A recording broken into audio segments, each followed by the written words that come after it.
through turns 3 and 4. Minnesota's William Sawalich and the Dennis Setzer Orange Blossom Special leads the field to the KRC Power Steering Start Zone. And just like that, the 5th annual Throwback 276 Night of Festivities is underway.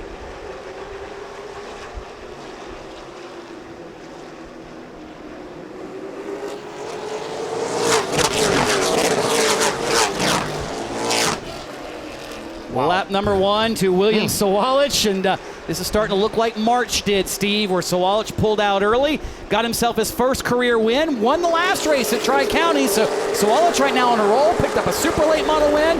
That kid is good no matter where he goes. Yeah, he really is. Well, I'll tell you what, if we knew Glenn Jarrett, what that Baby Ruth throwback, of course it's Lee Falk, that car's off the pace now, so that car is coming into the attention of the crew. Cody King, in fact, he's stopping on the racetrack, and this will likely bring out the caution flag, and there it is as far as it goes. So, man, look who's right in the middle of it all down there. Lenny Baticki is diagnosing it. Lenny, what have you found out down there? Well, I'm going to let the man that owns the car, Lee, what is the matter?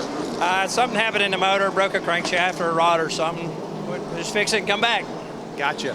Lee Falk out with the number 1 car already. Back to you. Boy, I'll tell you what, that's something you don't see often, that's for sure, for the Pro Late Model Tour. Off turn number 4, they come to the restart zone, and we're back to green flag racing here with 8 laps completed. And Quapple got a good run on the outside of turn number 2. That's the 35 car, and got a little bit of a run, gets through the center again. Is Sawalich holding back, or is Quapple sitting here going, I've got to go? We see that car dragging the racetrack. It makes me wonder, is this the best time for his car maybe to try to make that pass? Well, what he's doing right now, he's taking Williams' line away. He's keeping, as long as he keeps defending out, William cleared him off of 4 there. But as long as Quapple can stay up beside of him, then William has to keep turning the wheel a little bit, scrubs a little speed off. But I tell you what, that kid is impressing me, both of them. There's no doubt, and there comes Tissot thinking, look at Houston, but caution. Caution is out with 57 laps to go. Not sure exactly what it is, most likely something perhaps in turn 2 or a little bit of sailboat fuel. Not sure exactly what, but either way, yellow is out with 50, looks like unofficially 58 laps to go in this one, so we'll get a chance to reset them and do it again. Well, the tires here in front of me, this is for Caden Quaffle. Those tires, they're not going to mess with them. They're not even coming in. This is Mrs. Quaffle's Pimp Jealous. Look at that. It's got Carson on it. It says 2020. It's got all kinds of cool stuff on it. That's how calm and collected everything is. I'm not supposed to drink whatever this is, they told me, they warned me, but Mrs. Quaffle is enjoying a beverage. The team's enjoying what's going on the racetrack. The Quaffles are ready, and Sawalich, he's got the lead right now, but they think they're in pretty good shape. Back to you. Sounds like their own version of a red Solo Cup. Oh, and speaking of Carson Quapple, there he is, playing driver coach or something. Yep, keeping an eye on his younger brother there, the Quapple family. Been watching these boys race. It goes all the way over to Bandolero races over at Charlotte Motor Speedway. Drive these things, you're going to work on them, and those boys are not scared to get a little grease under their nails. We'll see what happens now. Going to have to get the elbows up as they're side by side back under green flag. One more time to the KRC Power Steering Restart Zone, and there goes Caden Quapple on the outside. Man, he got shot out of a cannon, and guys, we've had multiple reports from our crew. That's why we've got those cameras down in the corners, and we keep seeing lightning on the back straightaway.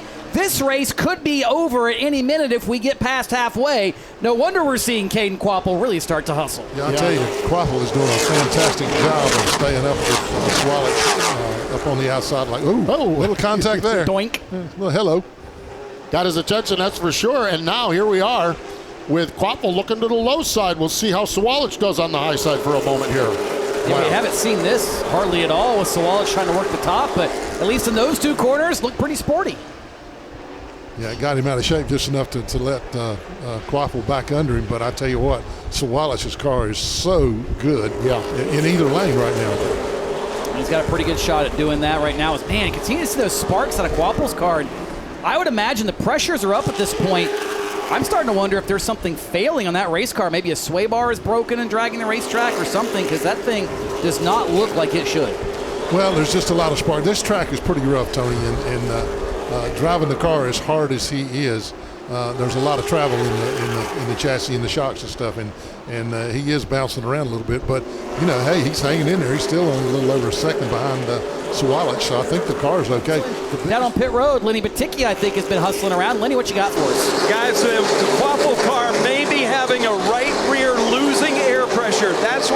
speculating those sparks are. The car starting to drift into the racetrack because the tire's not holding air. They, of course, can't tell for sure, but that's the speculation here in the Quaffle pit. Back to you.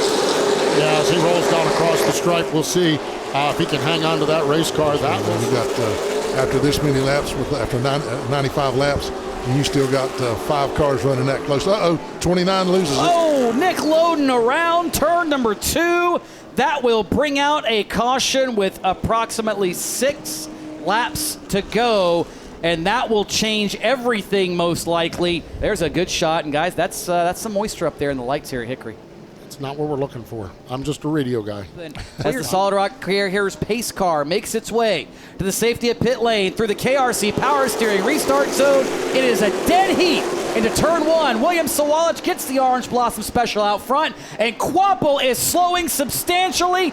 Finhouse gets by, Hale gets by, and there's more problems in that 35 car. Yeah, Loden goes by. Now he's getting roughed up, sliding up the racetrack, and the run is over as far as the chance for the win for Caden Quapple. Now it's a matter of limping around the speedway. 2 months ago at Franklin County Speedway, a late race caution changed everything. Finhouse dominated that race, and in the last 2 corners, Plum got used up, and the driver pretty much said so in victory lane that beat him for the race win. Do the tables turn? Does Finhouse maybe lay a bumper to Sawalich, or can he even get there? As it come down, and white flag is out. One more trip around the Hickory Motor Speedway. Final trip around in the 5th annual Throwback 276. William Sawalich driving a livery of his mentor Dennis Setzer, who has won so many races in this region. And one more time, the Orange Blossom Special will go to victory lane here at the Hickory Motor Speedway as part of the Honeywell Home Throwback 276. William Sawalich to Edelbrock, victory lane. We'll go chat with him and try to stay dry. Well, we're by Quaffle's car right now, and you can see the tire seems to be up. It's a problem more in the chassis and the suspension under there. So we just wanted to give you that report. So to update you on the Caden Quaffle situation, we'll go to victory lane next. Yeah, it's Carson Quaffle up under the race car. We're down here in Edelbrock victory lane, and William Sawalich emerges as a 3-time Solid Rock Carriers Cars Tour winner. William, come over here really quick, because obviously we know what we're dealing with here. How easy was it to win that race? Was it as easy as it looked, or just how hard did you have to work to keep those guys behind you? It was a fun race. I can't thank Caden Quapple for doing a really good job and keeping it clean. I really appreciate that. I love racing hard with him. Super fun race. Can't thank the Setzers enough. Glad I got to win in there in the good old Orange Blossom Special. I know this means a lot to Dennis, and super happy. William Sawalich, winner in here in Edelbrock victory lane for the Honeywell Home Throwback 276.